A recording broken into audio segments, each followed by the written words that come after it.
흔히 현대에는 신은 죽었다라는 생각을 많이 받아들이고 있죠. 하지만 이 말이 무색하게 사실 신에 대한 믿음은 지금 현대사회에도 여전히 막강한 영향력을 발휘하고 있습니다. 예를 들어서 라틴 아메리카나 아프리카, 동남아시아 이런 곳에서는 여전히 종교를 믿는 사람들의 비율이 아주 높고요. 그리고 예를 들어서 미국 같은 나라에서도 종교와 정치가 완전히 분리되어 있다고 보기 어렵죠. 왜냐하면 그 나라는 아예 대통령이 성경에 대고 선서를 하는 나라니까요. 그리고 사실 꼭 종교를 믿는 게 아니더라도 현대인들이 자연스럽게 받아들이고 있는 많은 개념들이나 사회 제도, 법 질서 이런 것들이 알게 모르게 종교적인 배경 위에 세워져 있습니다. 대표적인 예시 중 하나가 평등 개념입니다.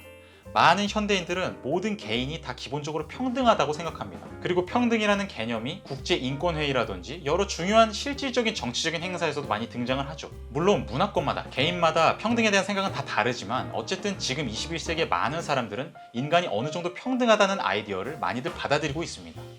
그런데 사실 평등이라는 관념은 결코 당연하게 주어진 게 아닙니다. 한번 역사를 살펴보면 오히려 오랜 세월 동안 많은 문화권에서는 인간이 평등하지 않다는 생각이 오히려 주류를 이루었습니다.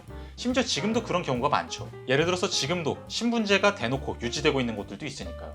이렇게 평등 관념은 결코 당연한 게 아니고 사실 기독교에 의해서 널리 퍼지게 된 측면이 강합니다. 왜냐하면 기독교에서는 민족, 성별, 직업 이런 거에 상관없이 예수 그리스도를 믿고 선하게 살기만 하면 누구나 다 구원받을 수 있다는 교리가 핵심에 위치하고 있거든요. 삶에서 가장 중요한 목표인 구원에 모두가 다 똑같이 이룰 수 있다는 아이디어가 있다는 거죠. 그런데 지난 수백 년 동안 어쩌다 보니까 기독교 문화권 쪽에 힘이 아주 강했었죠. 그러다 보니까 기독교적인 평등의 관념이 서구적인 법질서라든지 철학체계, 또 문학 그런 것들에 알게 모르게 많이 스며들어 있으면서 전 세계로 퍼지게 되었습니다. 그 결과 지금 우리는 평등이라는 생각을 아주 자연스럽게 하면서 살아가고 있죠. 평등 관념 외에도 오늘날 우리는 기독교의 영향을 상당히 강하게 받은 관념들을 많이 품고 살아가고 있습니다. 좋든 싫든 어쨌든 기독교 문화권에 기초한 서구권이 그동안 세계적으로 지배적인 영향력을 행사했던 기간이 상당히 길었기 때문에 기독교를 믿든 안 믿든 어쩔 수 없이 우리는 기독교의 영향을 상당히 많이 받으면서 이미 살아가고 있고요. 물론 앞으로는 아시아가 훨씬 더 많이 발전을 하면서 상황이 바뀔 것 같긴 한데 어쨌든 지금까지 역사적으로는 그래왔습니다. 저는 오늘 인간 사고에 기독교가 얼마나 심대한 영향을 끼쳤는지에 관해서 이야기를 할 건데요. 제가 이 이야기를 꺼내게 된 계기는 최근에 신앞에선 인간이라는 책을 읽었기 때문인데요. 카톨릭대 철학과의 박승찬 교수님이라는 분이 쓰신 책이고요. 이 책은 21세기 북스 출판사에서 내고 있는 역사의 시그니처라는 시리즈에 포함되어 있는 책입니다. 이 역사의 시그니처 시리즈는 고대부터 현대까지 어떻게 각 사상들이 상호작용을 해서 지금 우리가 당연하고 익숙하게 알고 있는 인간의 모습이 형성되어 있는지 그 역사를 추적하는 시리즈인데요. 그 중에서 이 신앞에선 인간은 기독교 사상을 다루고 있습니다. 총 5명의 사상가를 다루는데요. 사도 바울로, 플로티노스, 오리기네스, 아우구스티누스, 보에티우스 이렇게 나옵니다. 서양 철학사에서 굉장히 중요한 인물들이죠. 흔히 서양 철학을 배우면 플라톤, 아리스토텔레스 이런 사상 먼저 배우잖아요. 그런데 이런 그리스 사상이 서양 철학에 어떻게 영향력을 끼쳤냐라는 그 역사를 살펴보면 고대 그리스의 사상이 그대로 근대 서양까지 전달이 됐던 게 아니라 그 사이에 중세 기독교 철학이 상당히 큰 영향을 발휘하면서 고대 그리스의 사상을 융합시켜서 지금 우리가 자연스럽게 알고 있는 서구적인 관념이 탄생을 하게 되거든요. 그래서 서양 철학에 대한 이해를 한다는 건 사실 기독교에 대해서 이해를 하는 것과 결코 분리될 수가 없습니다. 그리고 이 신앞에선 인간이라는 책에서는 기독교와 그리스 철학이 어떻게 종합이 돼서 서양으로 전달이 됐는지 그 과정에 대해서 일부 살펴볼 수 있는 내용을 다루고 있습니다. 분량이 많은 책은 아니고요. 저자 입장에서 가장 핵심적이라고 생각되는 사상들을 컴팩트하게 이해하기 쉽게 전달하고 있는 책입니다. 제가 오늘 이 책의 내용에서 가장 소개해드리고 싶은 2가지 포인트가 있습니다. 먼저 첫 번째는 사도 바울로 혹은 사도 바울이라고 불리는 사람이 확립한 자유의 관념입니다. 바울은 예수 그리스도와 동시대 인물이었고요. 원래 굉장히 독실한 유대교 신자였습니다. 그런데 나중에 기독교로 개종을 하면서 오히려 유대교를 비판하는 사상을 발전시키게 되는데요. 바울이 아주 강하게 내세웠던 아주 독특한 사상 중에 하나가 바로 그리스도 안에서의 자유입니다. 원래 유대교에서는 율법을 굉장히 중요시하는 문화가 있었습니다. 물론 유대교도 굉장히 다양한 관점에서 바라볼 수 있습니다. 그렇지만 일단은 바울의 비판적인 관점에서 한번 말씀을 드리자면 유대교에서는 율법을 신의 절대적인 규칙이라고 생각을 하는 경향이 있고요. 그 엄격하게 따라야 할 율법에 어긋나는 행동을 하는 건 곧 신에게 거역하는 걸로 받아들이는 경향이 있습니다. 대표적으로 유대교 남성들은 할례라고 불리는 포경수술을 반드시 받아야 하는데요.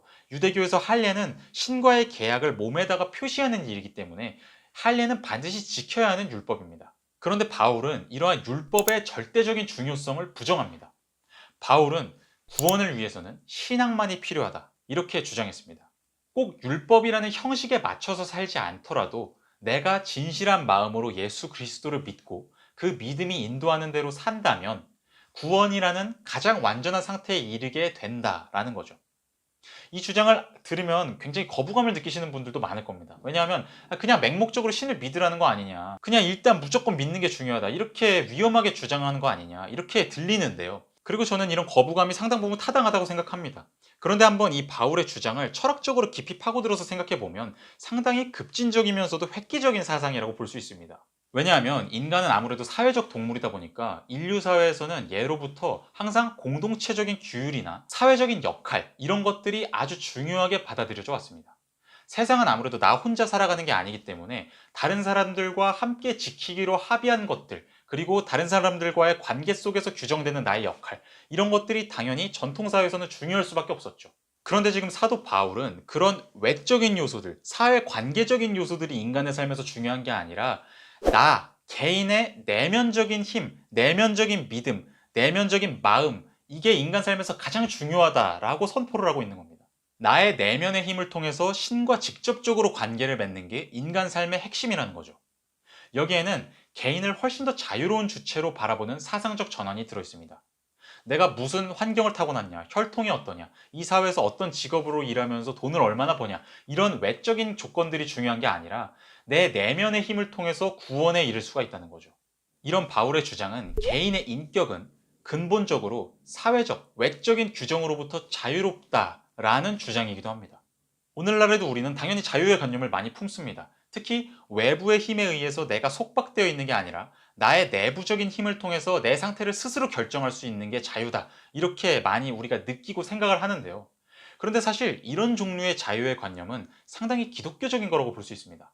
왜냐하면 내가 내 힘을 통해서 스스로 판단하고 행동하면서 자유롭게 행복한 삶에 이른다, 이러한 자유의 관념이랑 내 개인적인 내면적 마음의 힘을 통해서 신과 스스로 소통하면서 구원에 이른다 라는 기독교적인 자유의 관념은 구조적으로 봤을 때 상당히 비슷하고 사실 디테일에서만 약간의 변화가 있었을 뿐인 거거든요. 물론 한국에서 많이 받아들여지고 있는 자유의 관념에는 도교적인 무의자연 사상도 많이 섞여 있고요. 그리고 또 불교의 공사상도 많이 섞여 있다고 저는 생각을 합니다. 그런데 어쨌든 그만큼이나 우리가 일상적으로 생각하는 자유의 관념에는 기독교적인 색채도 상당히 많이 섞여 있다는 걸 부정하기는 어렵습니다. 사실 애초에 자유라는 개념 자체가 서구권의 프리덤이나 리버티, 이런 개념을 번역하면서 사용하게 된 경우가 대다수라고 볼 수 있고요. 사실 동양 철학의 전통에서 자유 개념은 그렇게 많이 발전했던 개념이라고 보기 어렵습니다. 근데 우리는 다 서구식 교육을 받았기 때문에 자연스럽게 자유라는 개념을 많이 사용하고 적용도 하고 있는 거죠. 두 번째로 말씀드리고 싶은 포인트는 아우구스티누스의 악의 문제에 대한 이야기입니다. 악의 문제는 만약 전지전능하고 완전히 선한 신이 이 세계를 창조했다면 도대체 이 세계에 악은 왜 존재하냐, 이런 문제입니다. 대표적으로 기독교에 대해서 가해지는 비판적인 질문 중에 하나죠. 기독교 사상가들은 이 문제에 대해서 아주 많은 생각들을 했습니다. 이 신합회선 인간에서는 그 중에 하나로 아우구스티누스라는 사상가가 내놓은 견해를 소개하고 있는데요. 아우구스티누스는 악은 인간의 자유의지 때문에 나타난다라고 주장했습니다. 인간이 자유의지를 잘못 사용하기 때문에 세상에 악이 존재하게 된다는 거죠. 만약에 인간이 자유의지를 잘 사용한다면 그러면 세상에는 선한 일들만 있으면서 악이 존재하지 않을 텐데, 인간은 많은 경우에 탐욕을 부리고 탐욕에 의해서 자유의지를 잘못된 방향으로 사용하기 때문에 그래서 악이 생겨난다는 겁니다.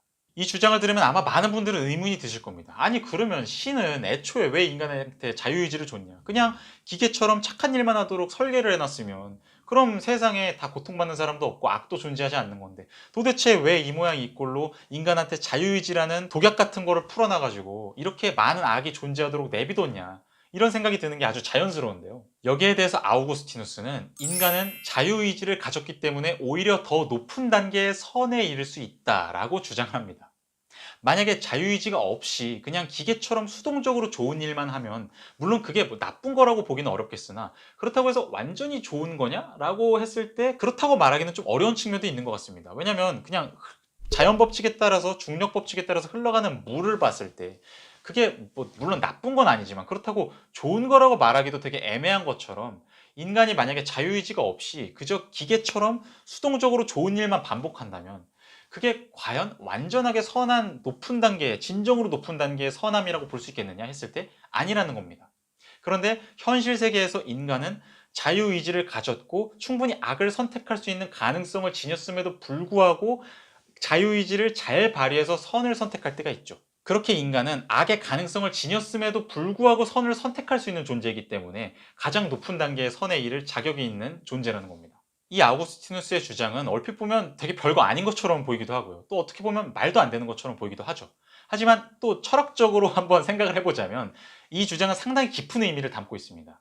왜냐하면 아우구스티누스의 주장은 악의 기원을 신이 아니라 인간 안에서 찾는 거라고 볼 수 있거든요.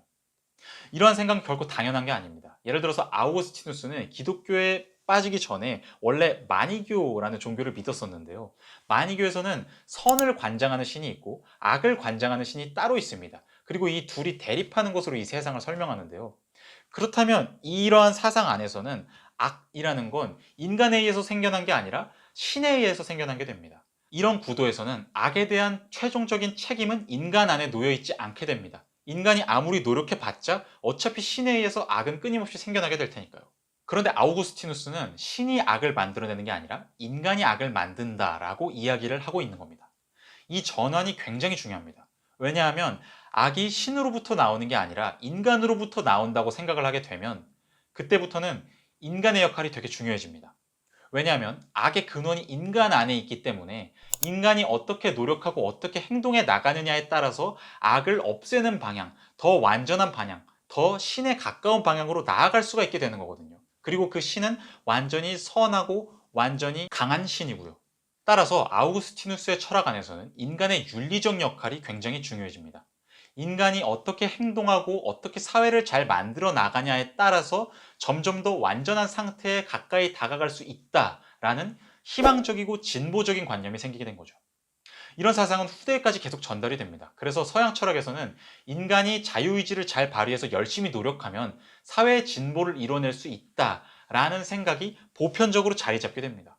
물론 지금 21세기에는 경제 발전이 그렇게 빠르게 이루어지고 있지도 않고 정치적인 발전도 좀 애매하다 보니까 진보의 관념이 상당히 약해진 편입니다. 그런데 지금과 달리 20세기에는 진보에 대한 강력한 열망이 전 세계를 강력하게 강타했었습니다. 대표적으로 공산주의 같은 경우에는 인간의 노력을 통해서 완벽한 사회를 건설할 수 있다라는 믿음에 기초하고 있죠. 이건 굉장히 역설적입니다. 왜냐하면 공산주의에서는 종교를 아주 강력하게 비판을 하거든요. 그런데 이런 공산주의에서 품는 진보의 관념은 전형적인 서양 철학적, 기독교적 진보 관념에 기초하고 있는 거라고 볼 수 있습니다. 네, 오늘은 신합해선 인간의 내용을 바탕으로 평등, 자유, 자유의지, 진보 이렇게 우리가 익숙하게 품는 관념들이 어떻게 기독교 사상과 연결이 되는지 간단하게 한번 말씀을 드려봤습니다. 제가 요즘에 많이 하게 되는 생각 중 하나는 생각보다 지금 사회는 종교적임과 종교적이지 않음을 이분법적으로 명확히 구별할 수 있다고 믿는 사람들이 많은 것 같다는 겁니다. 아무래도 종교가 그동안 만들어냈던 폐해가 되게 많다 보니까 종교는 무조건 나쁜 거고 우리는 종교적인 것들을 제거해야 한다 라고 믿는 분들이 되게 많은 것 같은데요. 그런데 제가 생각하기에는 좋든 싫든 그동안 종교는 인간 생활에 너무 깊이 침투해 있었기 때문에 뭐가 종교적인 거고 뭐가 종교적이지 않은 거냐를 날카롭게 구별하기는 되게 어렵습니다. 물론 더 좋은 삶을 살기 위해서 종교를 넘어서야 한다 이렇게 생각할 수는 있죠. 이렇게 생각하는 건 당연히 개인의 자유인데 다만 그거를 어떻게 실현할 건지에서는 미스가 좀 많이 생기는 것 같습니다. 제 생각에는 만약에 진짜로 종교를 넘어서려고 하는 의지를 갖고 있는 사람이라면 오히려 종교에 훨씬 더 많은 관심을 갖고 우리 문화 속에 이미 녹아들어 있는 종교의 흔적을 추적하려고 노력을 해야 한다고 생각합니다. 만약 그렇게 하지 않고 무작정 종교를 외면하고 종교에 반대하려고 하면 종교에 반대하는 과정에서 오히려 종교적인 관념에 의존을 하게 되는 아이러니에 빠지게 되거든요. 그래서 저는 종교를 외면하는 태도는 바람직하지 않다고 보고요. 오히려 종교를 비판하려는 사람들일수록 종교에 더 관심을 기울여야 한다고 생각합니다. 그런 차원에서 오늘 말씀드린 이 신합해선 인간이라는 책은 고대 로마 시대 때 기독교가 그리스 철학과 어떻게 합쳐지면서 서구적인 아이디어의 기초를 다지게 됐는지 그 기초적인 과정을 살펴볼 수 있는 책이기 때문에 서양 철학에 관심이 있으신 분들 또 나 자신과 지금 우리 주변 사회 그 나의 관념 그 나의 사상 체계 이런 것들을 한번 뿌리 깊게 이해하고 싶으신 분들은 물론 기독교 사상을 이해한다고 해서 그게 한 번에 쫙 청사진처럼 펼쳐지고 모든 이해가 이루어지진 않겠지만 당연히 아니겠죠. 근데 그 기초를 다지는 측면에 있어서 꼭 필요한 공부이기도 하니까 한번 이 기회에 접해보시면 되게 좋을 것 같다는 생각이 듭니다. 네, 오늘 제가 준비한 내용은 여기까지고요. 다음에 또 재밌는 영상으로 돌아오도록 하겠습니다. 감사합니다.